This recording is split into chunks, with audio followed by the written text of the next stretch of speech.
ఏపీలో ఎన్నికలకు సమయం దగ్గర పడుతున్న వేళ రాష్ట్రంలో రాజకీయాలు ఆసక్తికరంగా మారుతున్నాయి. రోజురోజుకి ఓ కొత్త పరిస్థితి పరిణామాలు ప్రస్తుతం రాష్ట్ర రాజకీయాల్లో శరవేగంగా చోటు చేసుకుంటున్నాయి. నేడు మా నాయకుడు తోపు తురుము అంటున్న నాయకులే తెల్లవారేసరికి మా నాయకుడు పచ్చి మోసగాడని వారిని నమ్మించి మోసం చేశారని చెబుతూ రాజకీయ నాయకులు పార్టీ జెండాలు ఆపై ఎజెండాలు మార్చుకుంటున్నారు. ఈ మేరకు ఎన్నికల సమయంలో కీలక అంశాలు తెర మీదకు వస్తున్నాయి. పార్టీ అభ్యర్థుల ఖరారుపై సీఎం జగన్ తుది కసరత్తు చేస్తున్నారు. జగన్ ఓటమి లక్ష్యంగా టీడీపీ జనసేన ఒకటయ్యాయి. బీజేపీ ఈ రెండు పార్టీలతో పొత్తు ఖాయంగా కనిపిస్తుంది.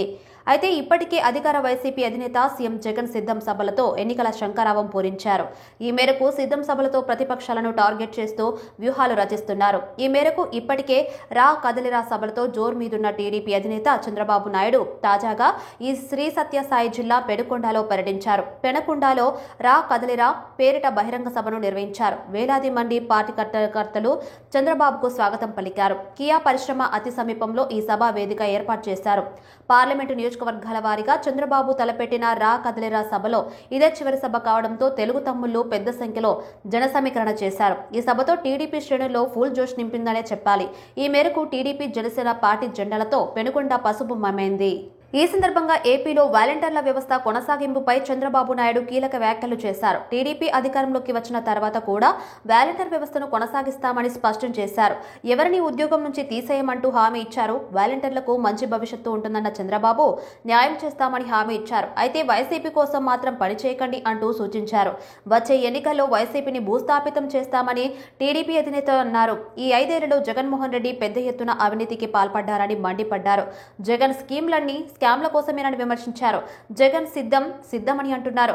ఓడిపోవడానికి సిద్ధమేనా అని ప్రశ్నించారు చంద్రబాబు. అటు టీడీపీ ఎమ్మెల్యే సినీ నటుడు బాలకృష్ణ సైతం సీఎం జగన్ తీరుపై ఫైర్ అయ్యారు. సిద్ధమంటున్న జగన్ తాము అడిగే ప్రశ్నలకు సిద్ధమేనా అంటూ ప్రశ్నించారు బాలయ్య.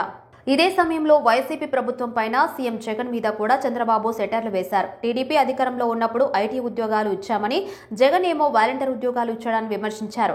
ఈ 5 ఏళ్లలో వేరే ఉద్యోగాలు వచ్చాయా అని ప్రశ్నించారు. టీడీపీ జనసేన ప్రభుత్వం వచ్చిన తర్వాత కూడా వాలంటీర్ వ్యవస్థను కొనసాగిస్తామన్న చంద్రబాబు ఎవరిని ఉద్యోగాల నుంచి తొలగించామన్నారు. వాలంటీర్లకు మంచి భవిష్యత్తు ఉంటుందని, వైసీపీ కోసం పనిచేయకండి అంటూ చంద్రబాబు కీలక వ్యాఖ్యలు చేశారు.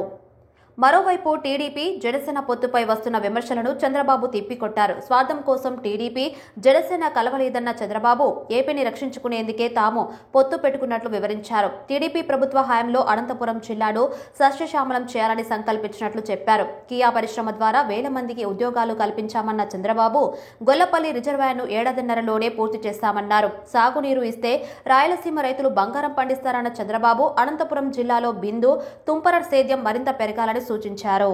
ఇక అభివృద్ధి విషయంలో టీడీపీతో వైసీపీని పోల్చవద్దని చంద్రబాబు జగన్ కు సూచించారు. రాయలసీమలో కొత్తగా ఏదైనా ప్రాజెక్టు నిర్మించారని ప్రశ్నించారు. రాయలసీమకు వైసీపీ ప్రభుత్వం తెచ్చిన పెట్టుబడులు, కంపెనీల గురించి చెప్పాలని నిలదీశారు. అందుకే ప్రభుత్వం విషయంలో టీడీపీతో పోల్చుకోవద్దంటూ చంద్రబాబు ఎద్దేవా చేశారు. అభివృద్ధి చేసే టీడీపీ కావాలో, స్కీముల్లో కూడా స్కామ్లు చేసే జగన్ కావాలో తేల్చుకోవాలంటూ ప్రజలకు పిలుపునిచ్చారు.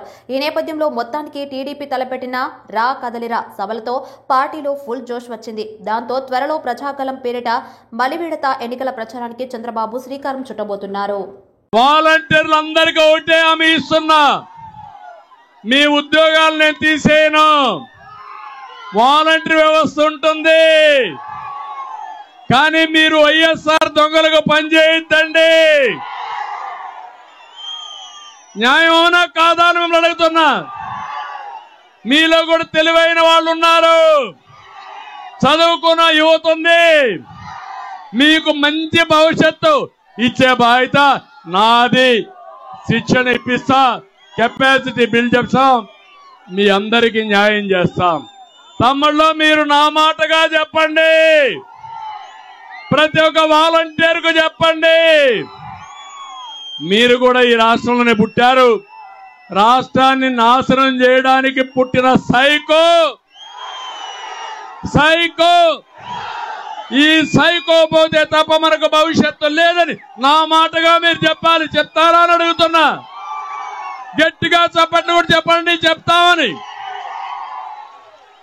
అంతేకాదు 40 రోజులు సైకిల్ ఎక్కండి. తెలుగుదేశం జనసేన జెండాలు కట్టుకోండి. దప్పికేస్తుంది. గ్లాసు పట్టుకోండి, ఇంటింటికి వెళ్ళండి, రాష్ట్రం కోసం పనిచేయండి. మీ భవిష్యత్తు బంగారు భవిష్యత్తు చేసే బాధ్యత మాది, తెలుగుదేశం జనసేన అని చెప్పి కూడా నేను మీకు తెలియజేస్తున్నా. తమ్ముళ్ళు, నేను అడుగుతున్నా, మార్కుల గురించి మాట్లాడుతున్నాడు జగన్మోహన్ రెడ్డి. ఎవరి మార్క్ ఎంత అని అడుగుతున్నాడు. నేను చెప్తున్నా, జగన్ నీ మార్కు తెలుసుకో. చెత్త పన్ను నీ మార్కు. 200 రూపాయలు కరెంటు బిల్లు, 800 రూపాయలు నీ మార్కు. 60 రూపాయల మద్యం బాటలు, 200 రూపాయలు నాసిరకం నీ మార్కు. ప్రజల ఆరోగ్యంతో ప్రాణాలతో చెలగాటమాడడం నీ మార్క్ అని చెప్తున్నా. నిరుద్యోగం దేశంలో నెంబర్ 1 నీ మార్కు. ఉద్యోగ కల్పించడంలో నెంబర్ 1 తెలుగుదేశం పార్టీ మార్కు. అన్నా క్యాంటీన్ కూల్చివేత నీ మార్కు. సాగునీటి ప్రాజెక్టుల విధ్వంసం నీ మార్కు. శ్రీమకు తెచ్చిన 1 కోటి రూపాయలు పెట్టి డ్రిప్ ఇరిగేషన్ చేస్తే ధ్వంసం చేయడం నీ మార్కు. తమ్ముళ్ళు, ఒక విషయం చెప్తున్నాను, ఒక చేత్తో 10 రూపాయలు ఇస్తాడు, ఇంకో చేత్తో గిల్లి మన చెయ్యిని ఖాళీ చేసి గాయం చేసి 100 రూపాయలు దోసేసే దొంగ ఈ జగన్మోహన్ రెడ్డి. అవునా కాదా? ఇంకొక పక్క తెలుగుదేశం మార్క్ ఒకసారి చూస్తే 25,000 కిలోమీటర్లు సిమెంట్ రోడ్లు వేసిన పార్టీ తెలుగుదేశం పార్టీ. నేనేసిన రోడ్ల మీదనే నడుస్తున్నారు మీరు ఇంకా. అవునా కాదా? 16 లక్షల కోట్ల పెట్టుబడులు తెచ్చిన పార్టీ తెలుగుదేశం పార్టీ. 12 లక్షల ఇళ్లు నిర్మాణం చేసిన పార్టీ. ఇరిగేషన్ పైన 68,000 కోట్ల రూపాయలు ఖర్చు పెట్టిన పార్టీ. చంద్రన్న బీమా, పండుగ కానుకలు. నేను అడుగుతున్నా, ఇప్పుడు ఇదే ఈ నాటకం. ఈ రోజు నాటకం ఆడుతున్నాడు జగనాసుర రక్త చరిత్ర. ఇదే సాక్షి గెజిట్. ఇది నీకు ధైర్యం ఉంటే రా, పెనుగొండకు రా, కదిలి రా, పిలిపించా రా, కదిలి రా.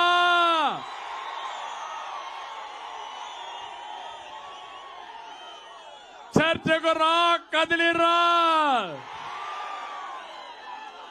ఎవరు వివేకాన్ని చంపారో చెప్పాల్సిన అవసరం ఉందా లేదా మీకు? మీరు తెలుసుకోవాల్సిన అవసరం ఉందా లేదా మీకు? ఏమయ్యా తమ్ముళ్ళు, హత్యలు చేసే వాళ్ళు ముఖ్యమంత్రిగా అర్హులా? అర్హులా అని మిమ్మల్ని అడుగుతున్నా. ఆమోదిస్తారా అని మిమ్మల్ని అడుగుతున్నా. నీ ప్రాణానికి రక్షణ ఉందా? మీ ఆడబిడ్డల శీలానికి రక్షణ ఉందా? నాకు రక్షణ ఉందా? వేదిక పైన వాళ్ళకి రక్షణ ఉందా? ఇలాంటి దుర్మార్గుడు అవసరమా మనకు? అవసరం లేదంటే గట్టిగా చప్పట్లు కూడా చెప్పండి.